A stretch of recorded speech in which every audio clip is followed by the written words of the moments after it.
통계적 분석을 하기 위해서는 데이터가 필요합니다. 그리고 저는 그 데이터 확보 방법 중에 설문조사를 중심으로 가겠습니다.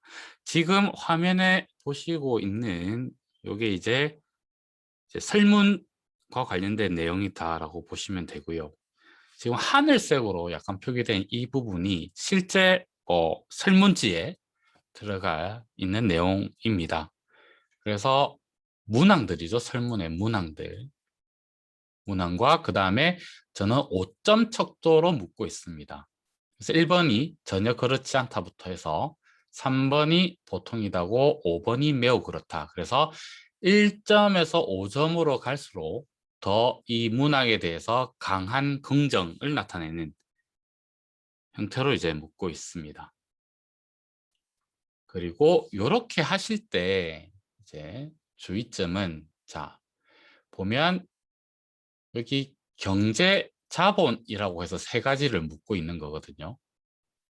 그럴 때 경제 1과 경제 2 모두 그러니까 5점으로 갈수록 그 경제 자본이 높아진다를 의미하는데 3번 같은 경우 제가 어떻게 물었냐면 포기한 경우가 없는 편이다라고 물었습니다.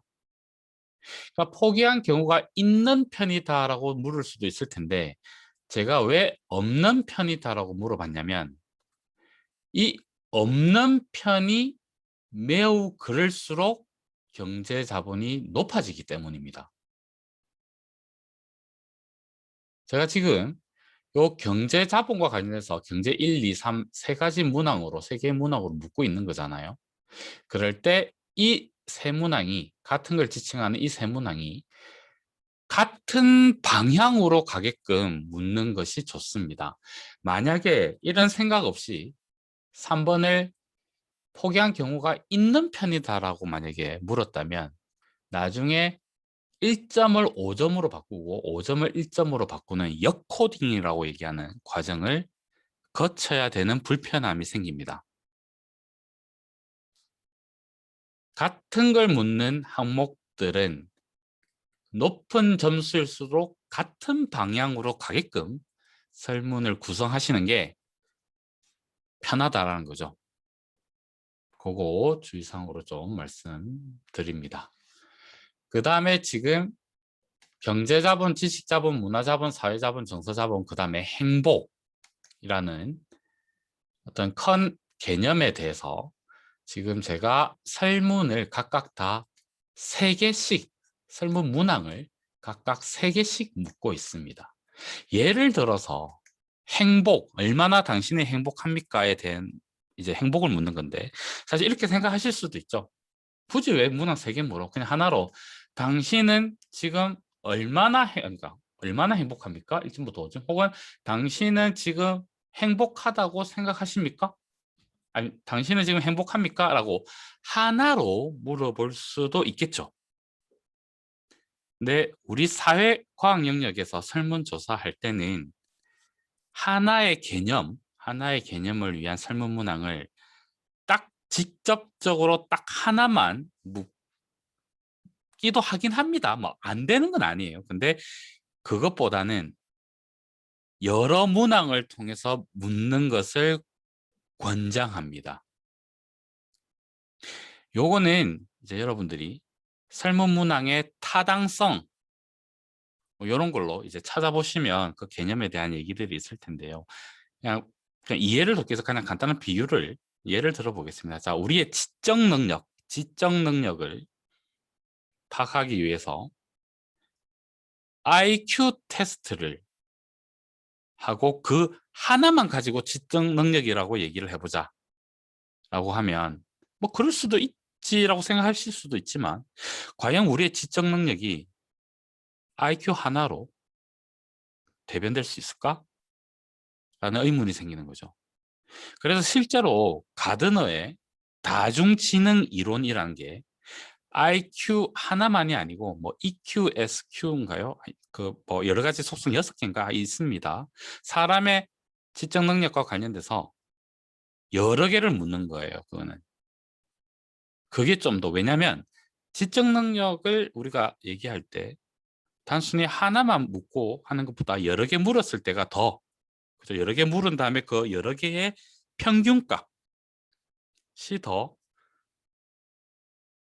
잘 반영하지 않을까, 즉 더 타당하지 않을까라고 생각하는, 네, 뭐 그런 관점이 있습니다.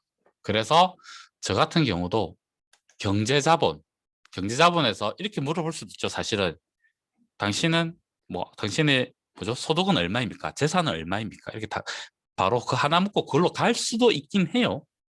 있는데 그거는 이제 객관적인 소득 가지고 얘기하는 거고, 지금은 저는 설문을 물었습니다. 이유는 이런 것도 있을 수 있잖아요. 누군가는 100만 원임에도 행복할 수 있고, 누군가는 300만 원임에도 불행할 수 있는, 돈이 부족하다라고 생각할 수 있는 거죠.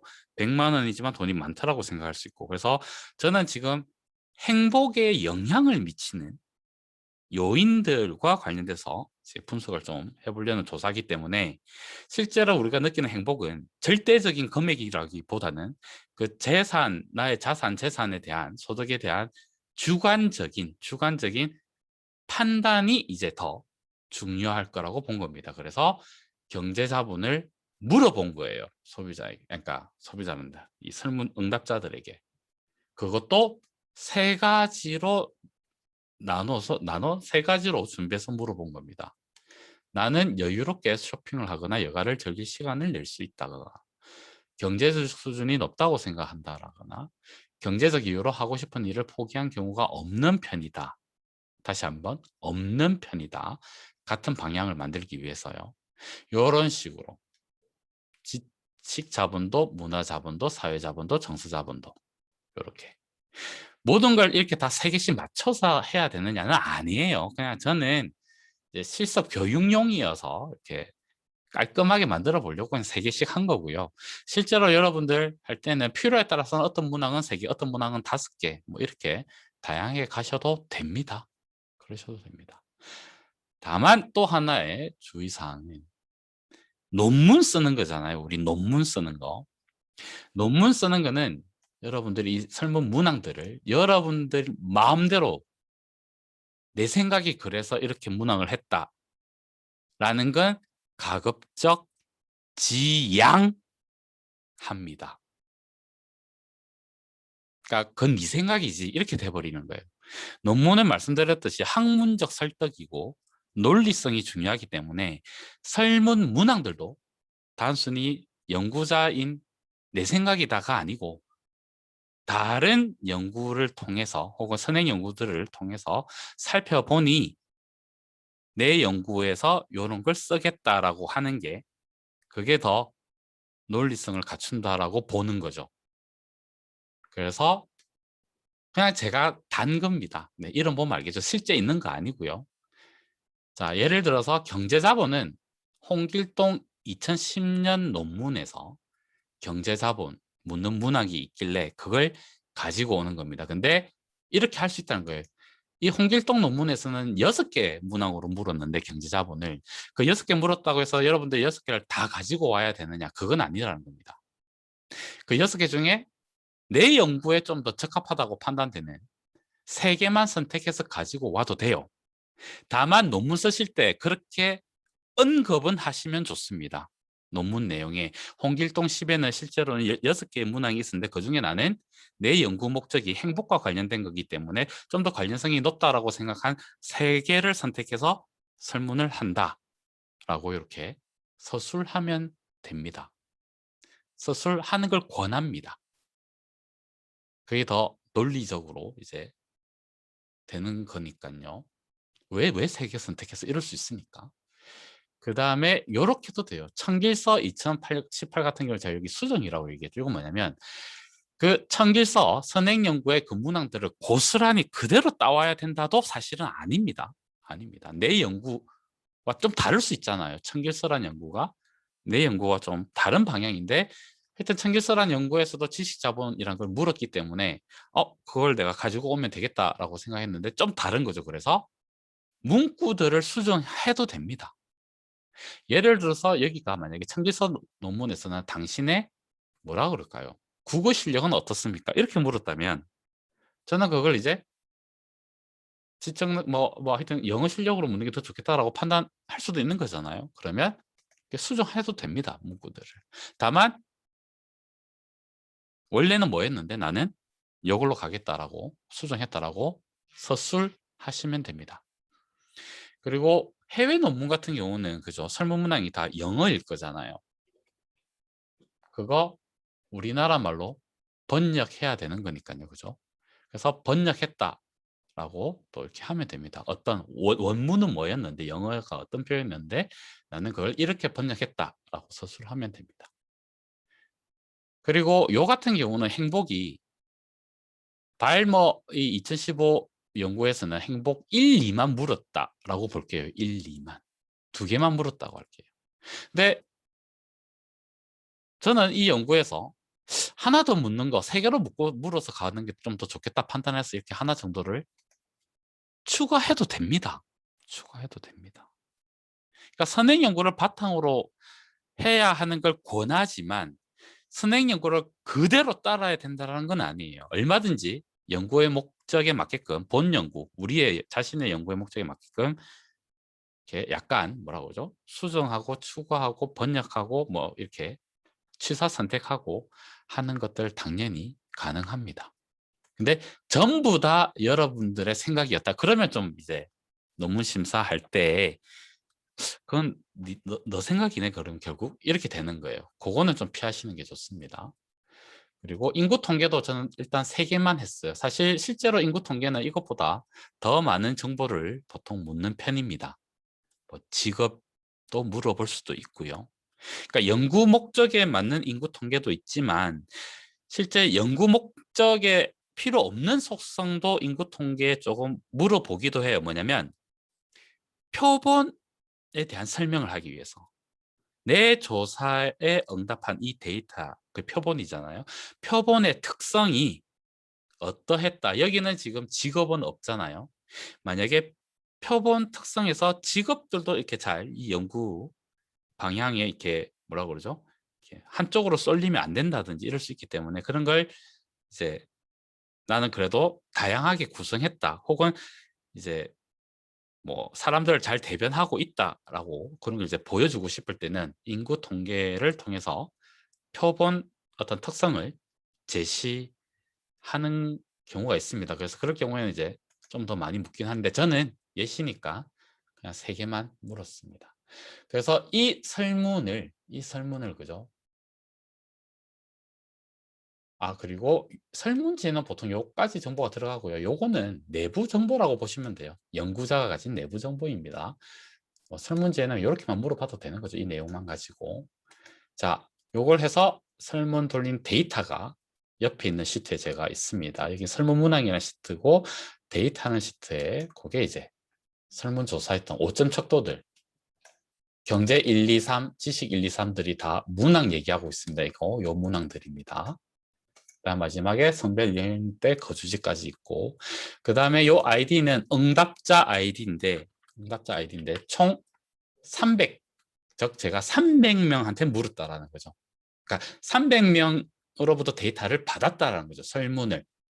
그러니까 만약에 뭐 400명한테 물었는데 100명이 응답을 안 했다 그러면 300개만 확보되는 거니까. 그래서 확보한 데이터가 300개고요. 요거는 이 데이터는 실제로 제가 설문을 한 건 아니고요. 교육용으로 통계적 분석의 실습용으로 제가 데이터를 만든 겁니다. 그래서 앞으로 다양한 통계적 분석할 때 좀 이렇게 잘 나오게끔 만들었어요. 잘 나오게끔. 처음에 배울 때는 잘 나오는 게 공부할 때는 훨씬 더 좀 더 이해도를 높이기 때문에 그리고 그게 익숙해지면 다음에는 약간 엉망으로 좀 갈 수 있는, 그러니까 분석들이 깔끔하게 안 나오는 데이터를 가지고도 해볼 겁니다. 그러면 실제 여러분들이 연구할 때는 지금 이 데이터처럼 그렇게 깔끔하게 나올 가능성이 그렇게 많지는 않을 수 있어요. 중간중간에 이렇게 뭔가 삐뚤어지는 경우들이 있습니다. 당연하죠. 그게 실제 데이터일 테니까. 그럴 때 이제 여러분들이 그러면 어떻게 처리해야 되지? 라는 고민들이 있을 텐데 그거는 이제 일단 이 데이터 가지고 기본적인 그 통계적 기법을 한번 해보고 그 다음에 응용격으로 해서 다른 데이터를 가지고 해보겠습니다. 자, 일단 당분간은 요 데이터 가지고 이제 진행을 해볼 생각입니다. 지금 이 엑셀 파일은 제가 블로그에 올리고 링크를 우리 댓글, 영상 댓글, 유튜브 댓글에 링크로 게시해서 이제 여러분들 확보할 수 있게끔 하겠습니다. 네, 마칩니다.